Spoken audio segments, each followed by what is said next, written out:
Studio Series 103 RHINOX, which is definitely one of the best figures that came out of the Rise of the Beast movie. This figure is not only accurate to the CGI model in robot mode but also in beast mode. Unlike some of the other maximal figures like Cheetos and Eraser, which was based on a concept art, this figure is accurate to the CGI model itself, which appears in the final version of the movie. Regarding its details, Studio Series RHINOX definitely possess very impressive moldings going throughout all of his robot modes, but the original figures was severely lacking in terms of coloration or paint details on the figures. The original one have all light gray plastic colors going throughout with only a little of silver highlights in some detail. Because of that, to make these figures even more accurate, I put in a lot more colors on here. Specifically, I put in silver acrylic paint, black acrylic paint, as well as some rusty paint to the figure so that his look more accurate to what he appears in the movie. Let's take a closer look at him. Here is his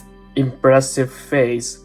Look at that molding details. All of those moldings got disappeared within the gray plastic colors. So after I custom painted him, definitely I feel like the molding and details pop out a lot more. These have a lot of silver and black colors, and then a little of rusty effect going out in some of the details on the head as well as the neck region in here. As we go down to those area on the shoulder, you can see that all of the battle damage mark or shred mark over here also got different colors in there just to highlight the details a little more. With this new paint job, I think this figure is definitely one of the most accurate in my collection. If we compare this directly into some of the YOLO part model kit, which is very accurate to the CGI model, and they got painted up very nicely as well. But those could not transform. These figures with the custom paint job definitely is on par with those YOLO part figures. Of course, the scale are different, but those ones are specifically meant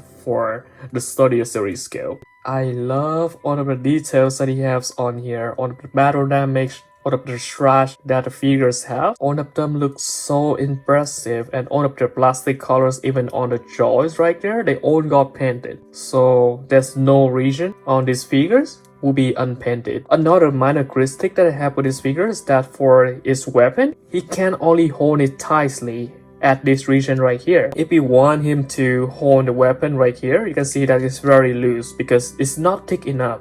Only this region in the middle over here is thick enough for it to hold tightly.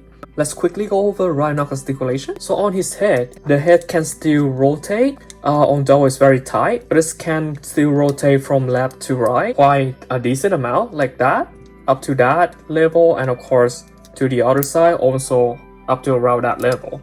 And then for the arm over here, this can rotate 360, and then this can also go outward up to that far. And then for the bicep over here, of course, it can go 90 degree like that. And then it's also have the bicep swivel, so it can swivel 360 as well.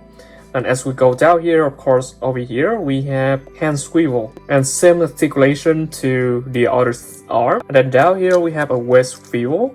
Very nice for this figure. And then for the leg, it can kick up all the way that far, and then it can kick backward also all the way. And then as we go down here, we see that for the knee joint, it can go up 90 degree like that. And then when we go to the feet over here, of course it's on the hinge, so it can hinge downwards a lot like this. And then it can also have a very good ankle joints like that, so definitely he will be very possible. And we have the same articulation to this leg over here as well, so very impressive articulation for Son of Monkey figures. First side comparison, we have RHINOX standing next to the KO oversized Optimus Primal as well as the Studio Series Cheeto, both of them in their beast mode. Definitely we see that RHINOX is almost as tall as the Optimus Primal, or we can say that they're roughly the same height.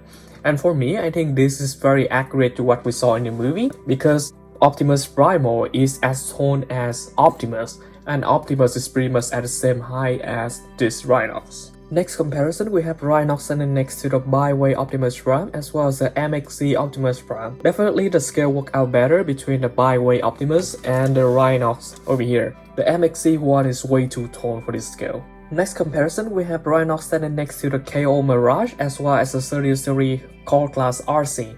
Definitely the scale worked out really nicely between those three, especially between RC and RHINOX. And in the movie, because we saw that RC was riding RHINOX into the final battle, so we would also see that in plastic form later. Next, we have the 30 series RHINOX standing next to 30 series Battletrap, baiwei skirt, and 30 series Novacan. Definitely 30 series RHINOX scale really nicely with those Terracons right here, especially between RHINOX and Battletrap. Surprisingly, RHINOX is not bigger than Skirt, although Skirt was a very skinny character in the movie. And here is the beast mode of 30 series RHINOX. Surprisingly, this beast mode has been one of the most accurate beast mode that we have seen from the Rise of the Beast movie, standing right next to 30 series Primal. Unlike 30 series Cheetos and 30 series Eraser, which was based on the concept art, Primals and RHINOX was based directly on their CGI design in the Rise of the Beast movie. It's so accurate to what we have seen in the movie. The only things that was not really accurate out of these figures was for this incredible 30 series RHINOX figures, the molding detail was so accurate to the CGI model from the movie. The only thing that was lacking from the original figures was the color scheme, which was mainly light gray plastic colors. And as you can see in here, with my custom version, I put in a lot more color for this guy, with a lot of metallic silver paint as well as metallic black paint going throughout the body. So here is the front of the figures. You can see that one of the molding details are definitely very sharp for a 30 series figures, and you can see that there's even some scratch mark or battle damage mark on the molding itself, which is a little more colors. They can really stand out. Here's the side of the figures. I really fell in love with these figures after I custom painted him. Although the molding details along with this color scheme just fit the character so nicely. And who doesn't love a mechanic rhino, right? It looks so good, looks so badass. Let's quickly go over RHINOX's articulation. The head of RHINOX is on the hinge joints over here, so it can tilt up that far. And it can tilt down this far. It cannot rotate from side to side or turn left and right. And for the mouth, of course, it can open all the way like that. And then it can also close all the way like this. And then we go to the leg, the front leg articulation. You can see that it can go up that far. It's pretty far until this piece stop it right there. And then it can go backward, can go all the way, honestly, depending on how you angle the legs over here.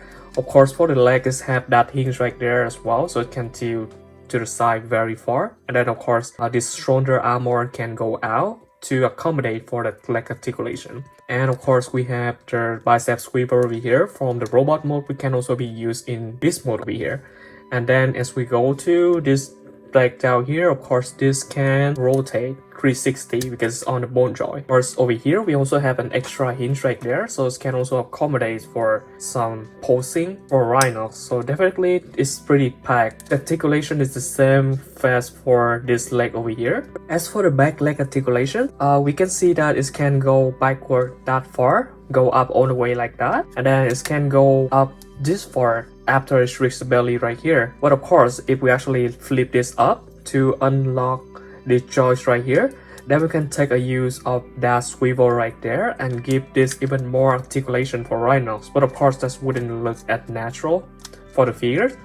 So if you want to keep it as naturally as possible, then the back leg articulation will be a little limited. And then of course for the tails over here, it can go up that far and it can go down this far. This is definitely pretty plenty for RHINOX already. The first side comparison between 30 series RHINOX next to 30 series Cheetos and the KO oversized 30 series Primal. Definitely RHINOX scale really nicely next to those two. Maybe to Cheetos he's a little skinny because Cheetos feel to be a little too long or too big in his beast mode, but next to Primal, I think definitely the scale worked out really nicely. Here's how they look in the front, and of course when Primal is on his own floor, I think that's a perfect scaling with this RHINOX. Next is RHINOX standing next to the baiwei KO 30 series 102 Optimus Prime and the MXC KO 30 series Optimus Prime. Definitely the scale worked out better between this RHINOX and the baiwei Optimus Prime, with exactly the same scale as the original 30 series 102 Optimus Prime. For the MXC one is a little too big in comparison to RHINOX, since RHINOX is way too short. I think the scale between those two, the baiwei one and RHINOX, will make a really good displays together. Next comparison is 30 series RHINOX next to the KO 30 series Mirage, with it exactly the same size as the original 30 series Mirage, as well as 30 series Core Class RC. The scale I think worked out really nicely between those three, especially between RHINOX and RC, because we definitely saw RC and RHINOX fighting together a lot in the movie, especially in the final battle. And here is how RHINOX and RC appears together in the final battle. Definitely when you have those two figures custom up and display them together like this, they just look too badass and too accurate to the movie. And here's how 30 series RHINOX standing next to the KO baiwei 30 series Scourge, 30 series Battle Trap, and 30 series Nova Can. Definitely I think the scale worked out really nicely between those four figures, especially between Battle Trap and RHINOX. Scourge and RHINOX also doesn't seem to be bad out scale either. RHINOX seems to be pretty big, but in comparison to Scourge, he's pretty big in the movie as well, so that's maybe accurate. And of course, this tiny Nova Can will be really nicely displayed next to RHINOX just for him to destroy.